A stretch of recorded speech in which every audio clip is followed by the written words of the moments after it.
So we're here with Break of Reality, and why don't you introduce yourselves? I'm Patrick. I'm Martin, but they call me Torch. I'm Ivan. Phil. And everybody here plays a cello but you. Yeah, I play drums and percussion and a lot of different things with the group. And how did you guys get started? We started as freshmen at the Eastman School of Music over in Rochester, and we just started by playing some arrangements of some rock tunes and some covers, or some original material that we had done, and we were playing at small coffee shops, and just loved it so much that we kept on playing more and more, and we are where we are today. So. And what was the addition of these two? How did that come about? Yeah, well, we had graduated, and we were kind of, being a lot more serious with the group, and it was at that time that we really had to make a decision, all of us as individuals, as to whether we were going to really, put out the rest of our lives into this, and how much we were willing to give, and Ivan and I were really on the same page in terms of really wanting to take this group as far as it could go, and the other two had other passions that they wanted to do. So they ended up, leaving, and we all left on good terms. But we were definitely looking for some new people, and I had known Phil, and Phil knew Torch, and we had played with a couple different cellists, but really none of them held a candle to these guys. So it was great, and they were really passionate about what we were doing. So we went with it. And I understand you have a new album coming out. Yeah. It comes out on May 15th. And it's called Spectrum of the Sky. And I think it's our most diverse album to date, actually. Absolutely. There's a lot of rock and metal influence, there's a lot of classical influence. But there's also a lot of other influences, I think, that we don't even know how they really got there. But it kind of mixes a lot of different genres, a lot of different ideas and emotions together. So. Who came up with the name for the band? I can't even remember. It's actually, the name is from a title of a string quartet composition I did like in my freshman year of college, and it was completely unrelated to the group, but I guess we all liked the name. And well, I think what happened is we had like a gig coming up somewhere and we didn't have a name.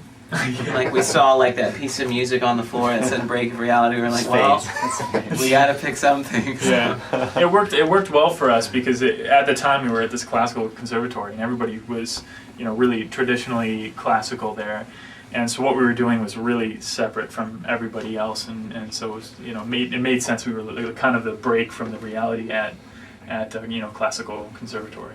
So. What's the worst thing that's ever happened to you during a show? Well, our cello exploded. At one point, we had a cello explode, and we couldn't play the rest of the performance. Explode as in? Well, the tailpiece actually flew off somehow, and so the strings are dangling like an accordion. The bridge flew out, and it was pretty nasty. People really liked it, though. Yeah, I should incorporate that more into our performances. I thought you were going to say it was like a Keith Moon thing where he put pyro in the bass drum. What's the best thing that's ever happened to you during a show? Torch, what do you think, man? Well, I've only played a couple shows with the band because I just joined recently, but I think it was... Well, I think one of the most exciting performances was when we had a fog machine that was supposed to produce some fog, and it kind of malfunctioned, or there was some kind of misunderstanding. I don't know what happened, but it ended up, there was supposed to be fog coming from both sides of the stage to cover the whole band, and I think only one side went off, and so Phil was just immersed in fog. Well, the other half of the stage was completely empty. Yeah. A ball of smoke. Pat and I were just sitting there kind of awkwardly in clear, daylight, and then Phil was coughing on fog. It must have looked really funny, I think. Yeah. I was laughing. Yeah. I think the fog machine's outdated. Yeah. No more fog machines. Yeah. Bubbles. 280s. Maybe Bubbles. How many albums do you guys have out? We have 2 albums that are available now. One is a dual disc album from a few years back, and it has an electric disc and then an acoustic disc, and then we also have our new album, which is out in a few days. And we have a demo a while back that we did called Voiceless, and we've since unreleased it. It didn't really represent who we were at the time, so we haven't been selling that, but So two of us. hopefully Do, like it. do you find that you appeal to a wide range of people? Yeah, definitely. I think it's a mix of genres too, but I think there's at the same time I think there's something deeper. I think right now there's so many ideas and styles of music that are so easily accessible. Like you can go on the internet and find anything, and I think that kind of affects us even if we don't realize it. Just being around all of these different styles of music and ideas, and I think it kind of comes through in our music. And actually, the cello, the instrument itself, is the closest instrument to the human voice. So when people hear it, just naturally, a lot of people have cello as their favorite instrument because it just touches them in a certain way because it reaches them because it sounds like a human voice. I thought it was trombone. Oh, was it? Cool. Yeah. Tell us about some of your influence. What made you get started? Yeah, I grew up in a high school that didn't have an orchestra.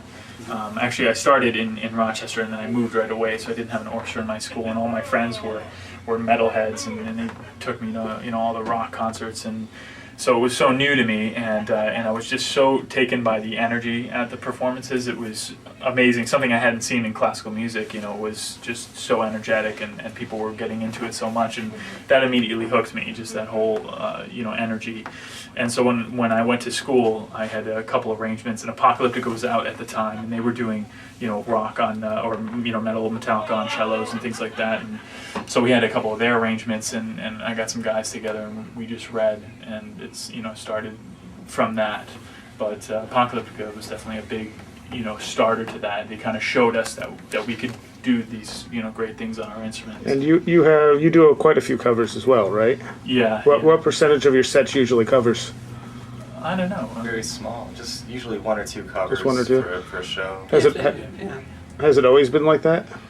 Yeah, basically, we vary it depending on what kind of place we're playing. If we're on the radio, like for instance, we played a metal station tonight, so we wanted to play a little bit more Metallica and Slayer and things of that nature, just because that's what people we can connect with people on that level immediately because they know those songs, and it's really great. But at the same time, we don't want to play too many cover songs because that takes away from our musical voice, and we really want to be coming out with our own material and doing what we can and exploring how great the cello can be. I think my final question is, when you're plugged in, have you ever just lost your mind and just started jamming at the end of a song, gone crazy? Actually, the Slayer song or whatever. We were playing Mandatory Suicide by Slayer, and we got to the very end, and I don't know what happened. Well, you were gonna do your long extended drum solo. Yeah, I did a and drum solo. We were just supposed to kind of hold the last chord or whatever, and then you were gonna do a cutoff or whatever. And I guess we just didn't quite all we didn't communicate. So, we were standing and I think we playing, all it was ended the just- song at the same time. And then, I think it was Phil, and I don't know what he did, but it sounded like, sounded like a something car died. whose brakes aren't working. And that ended the set. I Well, think. actually, it was the end of the concert, I think, Yeah, and we were just that was the completely encore. exhausted. That was and the we, encore, wasn't it? Yeah, it was the encore, and everybody we already played for them. We did what we did. Nothing else mattered, and nothing else matters. And we were just it was a mess, but it Couldn't was hear fun. anything, couldn't see anything. Yeah, the fog. I The think fog that was still there. Yeah, you can't watch the video without cracking up. But the crowd liked it, so that's cool. Yeah.